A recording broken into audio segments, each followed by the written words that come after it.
आगे हम टॉपिक में बात कर लेते हैं जो यूएनओ है उसके क्या-क्या एम्स हो सकते हैं और क्या-क्या ऑब्जेक्टिव्स हो सकते हैं। मतलब यूएनओ को क्यों बनाया गया है, इसके पीछे एम क्या है। You can also call it's functions, मतलब यूएनओ के फंक्शंस क्या-क्या है वो सारे के सारे हम डिस्कस करने जा रहे हैं। तो बेसिकली सबसे पहला इसका एम क्या है, maintain international peace and security. UNO एक ऑर्गेनाइजेशन है, आपको जैसे पता है। इसका बेसिक एम क्या है कि वर्ल्ड में शांति बनाए रखना और सिक्योरिटी बनाए रखना। मतलब सिक्योरिटी, अगर कोई किसी के हमला ना करे, ये सारी चीजों को देखना ताकि दोबारा वर्ल्ड वार जैसी कोई प्रॉब्लम्स फेस ना करनी पड़े किसी भी समय में। अब इंटरनेशनल पीस यहाँ पर लिखा है ना, इंटरनेशनल का मतलब होता है पूरी दुनिया में। जैसे किसी भी स्टेट की कोई पुलिस होती है, वो स्टेट को सिक्योरिटी देती है, उस स्टेट की पीस बनाए रखने में हेल्प करती है, वैसे ही दुनिया की पीस यूएनओ बनाता है। अब इंटरनेशनल पीस, शांति कैसे मिलेगी अगर किसी की लड़ाई झगड़ों को सुलझाया जा सके। इसमें आपने एक बात याद रखनी है, by resolve disputes of countries. Resolve का मतलब होता है उसको सॉल्व करना, और डिस्प्यूट का मतलब होता है लड़ाई झगड़े। मतलब जो कंट्रीज के बीच में जो लड़ाई झगड़े हैं उसको रिजोल्व करने की पूरी कोशिश करती है। जैसे हमारे कोर्ट्स नहीं होते, जहाँ पर दो पक्षों में आपस में सुना जाता है, फिर जज फैसला सुनाता है।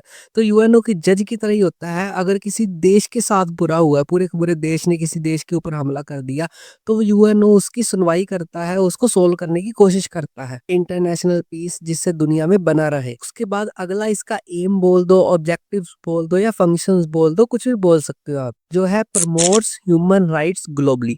ग्लोबली का मतलब क्या होता है, पूरी की पूरी विश्व में ये प्रमोट करती है ह्यूमंस के राइट्स को। तो इलीगल जैसे स्मगलिंग हो रही है, वुमेन्स की हो रही है प्रोस्टिट्यूशन के लिए, या बच्चों की किडनैपिंग हो रही है चाइल्ड लेबर के लिए, तो ये सारे के सारा देखता है वर्ल्ड लेवल के ऊपर। मतलब कोई देश ऐसा ना करे भाई, ये पूरी की पूरी निगरानी रखता है। जो भी ह्यूमंस के राइट्स बनते हैं किसी भी देश में छीने जाते हैं, तो उसके ऊपर ये कार्रवाई करता है। 2 पॉइंट समझ आ गए। उसके बाद नेक्स्ट पॉइंट है इसका, इकोनॉमिक डेवलपमेंट के ऊपर भी काम करता है। इकोनॉमिक्स का मतलब हमारी अर्थव्यवस्था होती है, और डेवलपमेंट का मतलब होता है विकास होना। तो इकोनॉमिक डेवलपमेंट के ऊपर भी यूएनओ काम करता है। यूएनओ का ये मानना है सभी के सभी देश अमीर होने चाहिए, सभी के सभी देश बढ़िया तरक्की करें, कोई भी गरीब ना हो, ये उसका मेन एम है। तो बेसिकली इसमें क्या है, सस्टेनेबल डेवलपमेंट के ऊपर बात की जाती है, और पॉवर्टी को रिड्यूस करने के लिए यहाँ पर यूएनओ में वर्क होता है।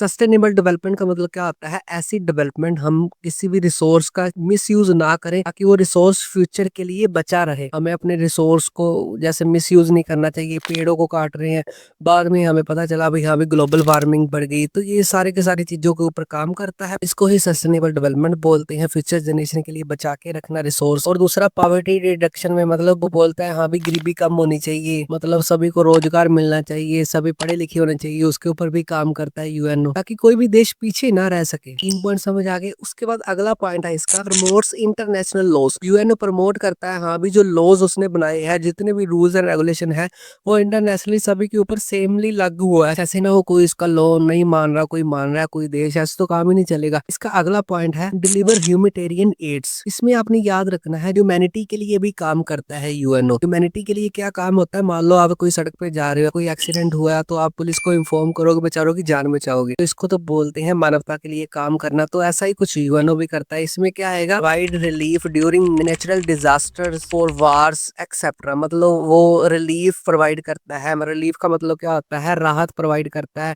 कोई भी नेचुरल डिजास्टर आ गया, किसी भी देश में अर्थक्वेक ज्यादा आ गया, तो उनके पास बेचारों के देश के पास पैसे नहीं है, सरकार के पास, उनको पैसे की हेल्प दे देता है। और वार्स के ड्यूरिंग को अगर कोई वार लग जाती है तो वो हेल्प पूरी की पूरी करता है, ताकि सभी देश मिलजुल के काम कर सके, कोऑपरेशन के साथ काम कर सके। ही यूएनओ के बेसिक एम्स और ऑब्जेक्टिव्स हैं, जिसको फंक्शन भी बोल सकते हो। आई होप आपको ये एम्स और ऑब्जेक्टिव्स वाला कंसेप्ट अच्छी तरह समझ आ गया।